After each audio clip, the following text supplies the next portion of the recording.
Ya, lu udah lihat di judul, berita-berita kayak gini sebenarnya nggak terlalu ngebuat gue kaget. Soalnya buat gue yang sering banget nge-scroll Twitter gitu, lu pasti kebayang betapa brain rot dan brainwashnya otak gue karena kebanyakan main Twitter gitu ya. Gue selalu melihat berbagai macam perpecahan-perpecahan ada di negara ini. Banyak banget media massa di sana yang memberitakan kalau misalkan pemerintah negara kita tercinta katanya sedang melakukan efisiensi yang besar-besaran. Gak cuman untuk satu kementerian doang, tapi berbagai macam kementerian-kementerian terkait, kayak gitu. Tujuannya apa Bang Ray? Tujuannya untuk memaksimalkan dan juga mendukung program pemerintahan Pak Prabowo Subianto yang emang diprioritaskan, kayak gitu. Tapi yang gue kagetnya adalah salah satu berita yang memang ngomongin soal efisiensi juga, tapi ini juga kena ke lembaga non kementerian yang menurut gue penting banget, tapi kenapa pada akhirnya dipangkas. Dan lembaga tersebut adalah BMKG, Badan Meteorologi, Klimatologi, dan Geofisika. Gue bukan buzzer BMKG. Ya, gue cuman kebetulan pernah belajar gitu ya di kuliah tentang ilmu yang mereka terapkan gitu ya.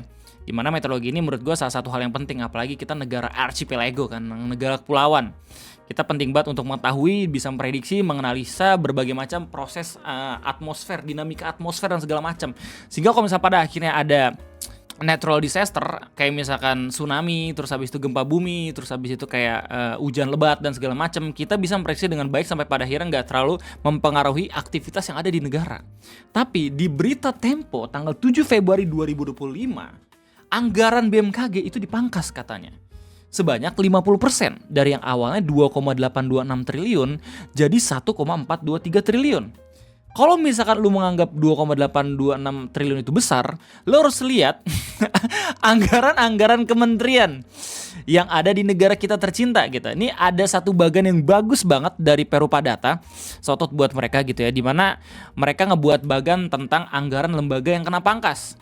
Ini langsung bersumber dari Surat Menku nomor S37 MK02 2025. Atau ini merupakan simplifikasi dari Inpres ya, Instruksi Presiden nomor 1 tahun 2025 kok nggak salah. Nah ini, oke, yang minta anggaran pemerintah pada APBN dan APBD tahun anggaran 2025 dipangkas sebesar 306 triliun. Oke, jadi bisa hemat gitu sebesar 256,1 triliun. Dimana dalam bagan ini lu bisa ngelihat kementerian-kementerian mana saja, kementerian dan lembaga non kementerian mana saja yang kena pangkas. Yang paling gede itu Kementerian PU atau Pembangunan Umum. Yang bahkan lu sendiri udah mungkin ada yang udah ngelihat gitu ya, tanggapan langsung dari Pak Dodinya sendiri, Pak Dodi Hanggodo selaku Menteri dari PU. Pemotongan itu kan detailnya kan harus tetap disetujui oleh DPR, dalam hal ini kan Komisi 5. Jadi kami hari ini hadir untuk memohonkan persetujuan atas efisiensi yang telah ditetapkan oleh Menteri Keuangan lah kira-kira atas Impres Presiden nomor 1 2025. Oke, bahkan di akhir videonya Pak Dodi bilang kalau misalkan saya sudah terbiasa bekerja dengan anggaran yang seadanya. Jadi sebisa mungkin meskipun pada akhirnya banyak banget anggaran-anggaran yang kena potong kayak gitu. Dan buat lu semua yang bertanya-tanya kenapa Kementerian PU tuh anggarannya gede banget kena potong sampai 81,3 triliun? Karena ini ada sangkut pautnya sama our beloved, calon ibu kota kita, yaitu IKN. IKN itu emang anggarannya dari Kementerian Pembangunan Umum gitu ya. Dulu kan Pak Bas yang ngasih, terus abis itu sekarang dipotong. Dan ini udah jadi berita nasional juga. Banyak banget orang-orang yang ngeberitain, bahkan Pak Joko Anwar gitu ya, sebagai sutradara film horor gitu, sempat komen juga. Terus banyak banget orang-orang yang khawatir kalau misalnya IKN bakal jadi the next Hambalang.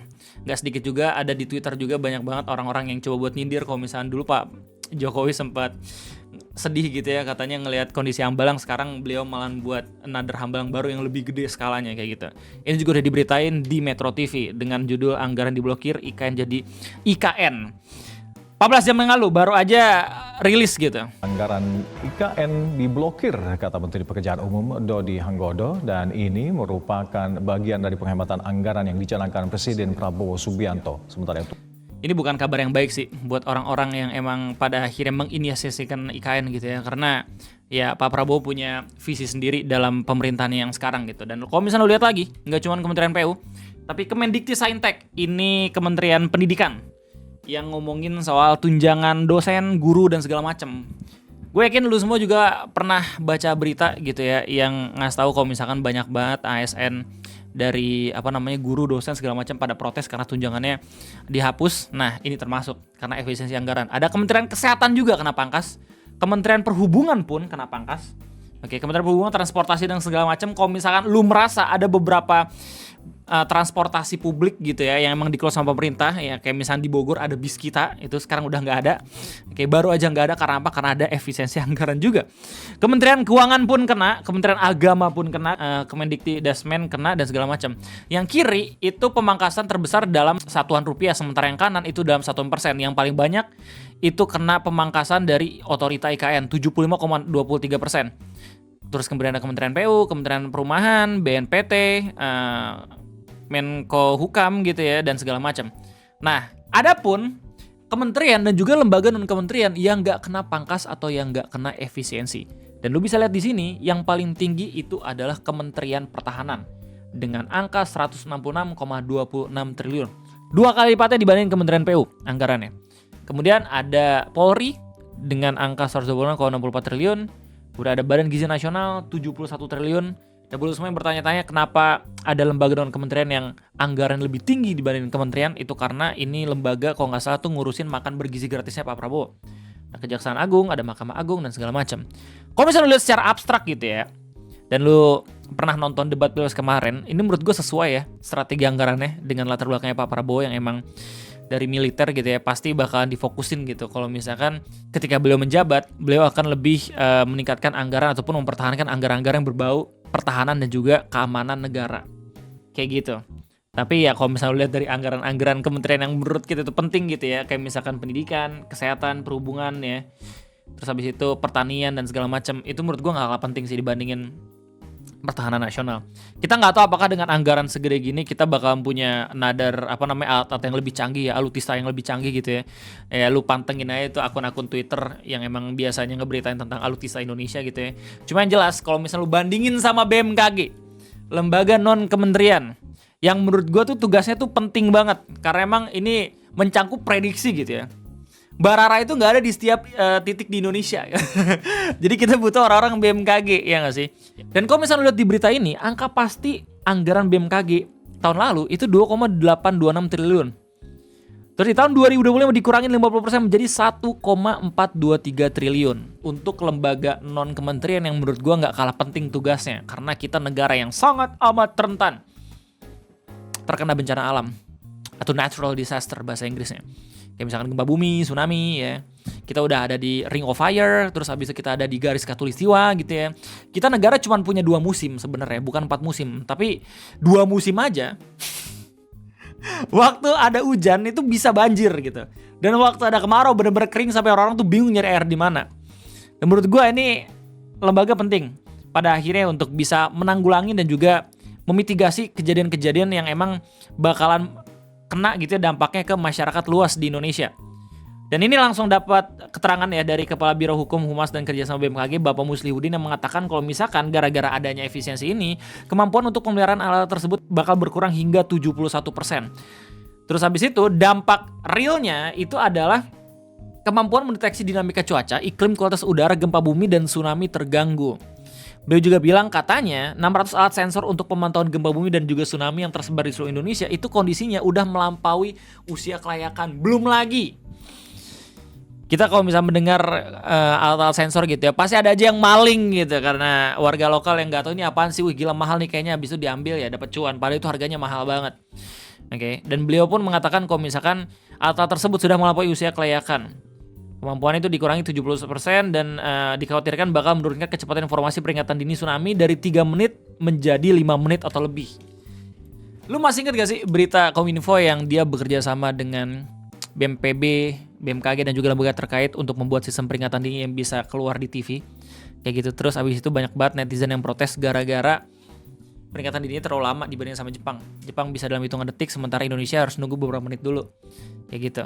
Ya kalau misalnya mau pair to pair gitu ya, dibandingin sama Jepang ya, Jepang kan negaranya luasnya sepulau Jawa gitu dan alat sensor tuh banyak banget. Jadi jelas mereka bakal lebih gampang dalam berdeteksi dan kemudian bisa gampang buat nginformasin ke orang-orang yang gitu. Sementara Indonesia tuh luas banget, terus kita juga punya sentimen kalau misalkan kayaknya yang kayak gini gitu nggak terlalu diperhatiin. Dan kita dapat kabar terbaru kalau misalkan peringatan dininya yang udah terkesan lama itu makin lama lagi gara-gara efisiensi anggaran. Dari yang 3 menit menjadi 5 menit. Kayak gitu. Ada keterangan yang bagus juga dari Bapak Muslihudin yang bilang kalau misalkan gara-gara efisiensi ini mungkin aja dukungan layanan untuk ketahanan pangan, energi, air menjadi terganggu. Dan dukungan layanan untuk pembangunan berketahanan iklim dan bencana pun jadi terganggu. Jadi peran BMKG sebagai penyedia peringatan dini tsunami di Samudra Hindia dan ASEAN itu pun terganggu. Jadi ini bakalan kena juga ya ke citra Indonesia dalam penyedia data secara internasional kayak gitu. Dan buat lu semua emang biasanya beraktivitas di luar ruangan gitu ya, emang sering banget outdoor gitu atau lu kerja lah seenggaknya keluar ruangan, lu juga pasti bakal butuh yang namanya informasi dan juga prediksi cuaca di wilayah lu sendiri. Buat gue sendiri emang sering banget melakukan kegiatan outdoor gitu ya, kayak misalnya trekking segala macam. Gua sangat amat menentukan gua naiknya itu kapan dilihat dari ya cuaca BMKG kayak gitu. Kalau misalnya pada akhirnya di 3-4 hari atau 5 hari kemudian itu bakalan hujan ya pasti gua nggak akan lanjut. Kecuali gua ngonten RT gitu ya, emang gak jelas gitu RT. Hujan pun tetap diterabas.